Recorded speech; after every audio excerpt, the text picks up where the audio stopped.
I would argue that every single person in the studio would benefit from having the same exact warm-up routine. I've heard of other teachers making their own personalized scales, warm-up routines, but I think this one I've really heard aspects of this warm-up routine with every high-level performer and teacher that I've worked with or seen in some capacity. Basically, when you practice, don't just go into your music. Do a warm-up, even if it's only 2 minutes long. It's the same idea if you were to exercise. You wouldn't just start lifting heavy weights.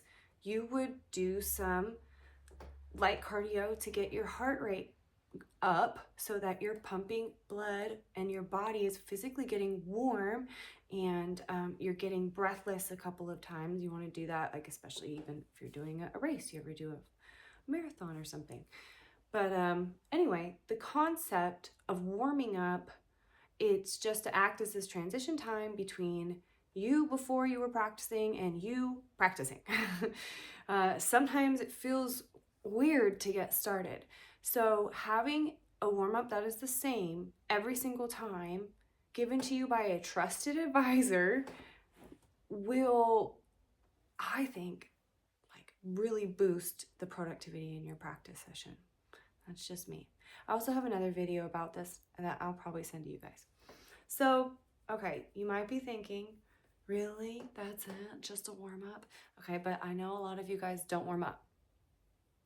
So, I'm going to challenge you to start warming up, and I want you to try these exact things. Open strings, right hand open string rhythms, left hand noodling over here, and the last one, an exercise, something like from Kreutzer or Schrader. And that one is advanced. I won't go into much detail about that. But in the document about warming up, I go into details about all 4 of these points. And I go specifically through, if you just read it word for word and follow exactly what I say, I try to make it as close to verbal instructions as possible to execute exactly what I'm looking for. So open strings here. It's really open strings with a straight bow. I think I've already edited that. I'm just not on this copy. So what you're trying to do, look, my bow is crooked. So I can redo it.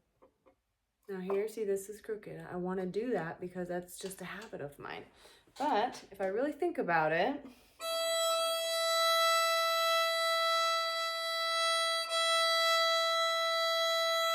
you don't even have to use a metronome. You can just do long and slow. If you're in a hurry, just do it 2 times per string, but really force yourself to do the long and slow first, because this is actually physically warming up your hand. Oh, look at me, I'm doing terribly. 3,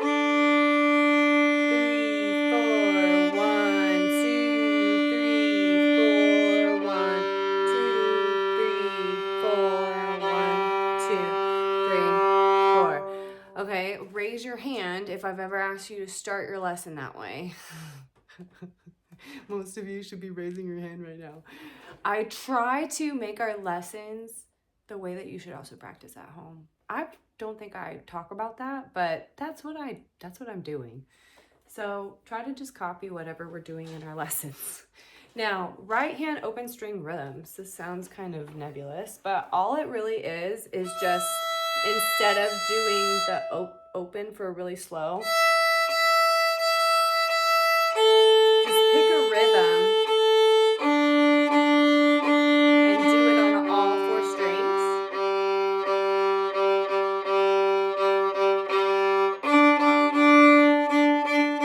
And you might go back and forth.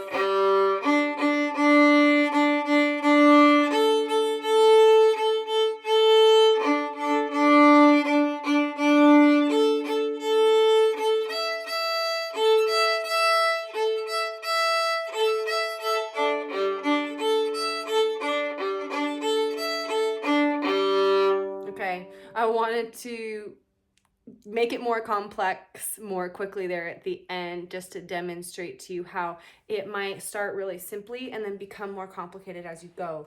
I find doing these little warm-ups to be kind of fun, actually, a little pleasant experience. It can be meditative, it can be like if you're sleepy, you can just kind of or if you're really focused, you can get really technical about the things that you're focusing on in your playing.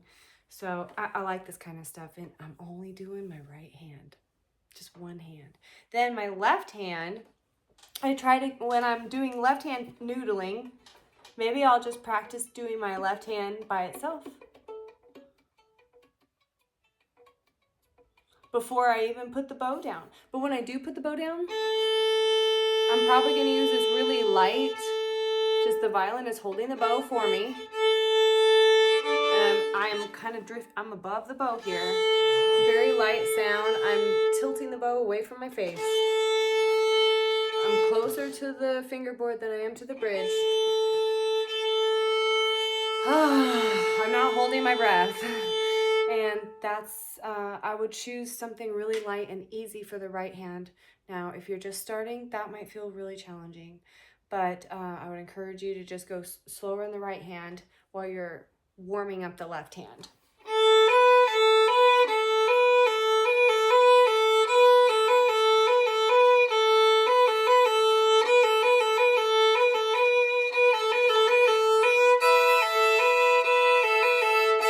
Oh, I've just changed my string, so I don't know how in tune I am. It's okay.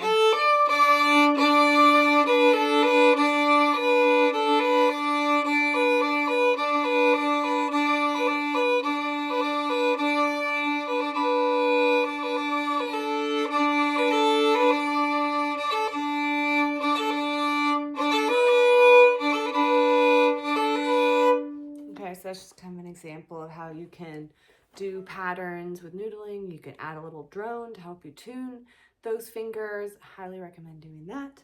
And I even gave some of those examples.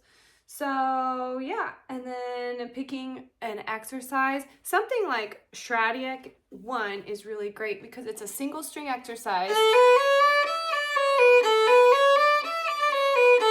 And it uses all 4 fingers. So this is advanced because you're using all 4 fingers and you know exactly where all of your whole steps and half steps are.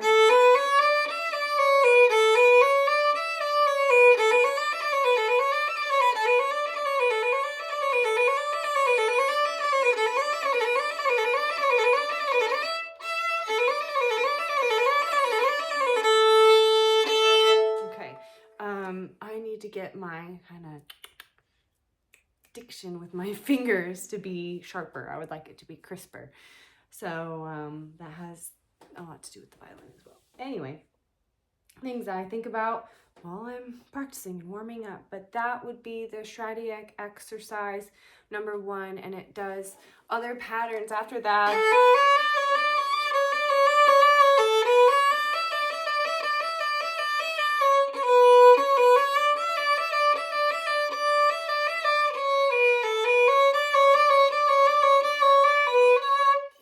And then it does other patterns and it keeps going. It's 2 pages long. It looks really scary because it's got all these black lines because there's all these 16th notes, but you can play it as slowly as you want. So it's not fast. They're just trying to fit a lot of notes into 1 page.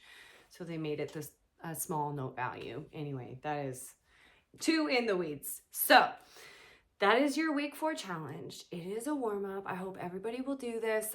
I hope this video is not too long for you, but if you are really here to learn the violin and you're curious, I hope that means you watch the whole thing. Okay, I'm really excited about this and I'll see you in the next one.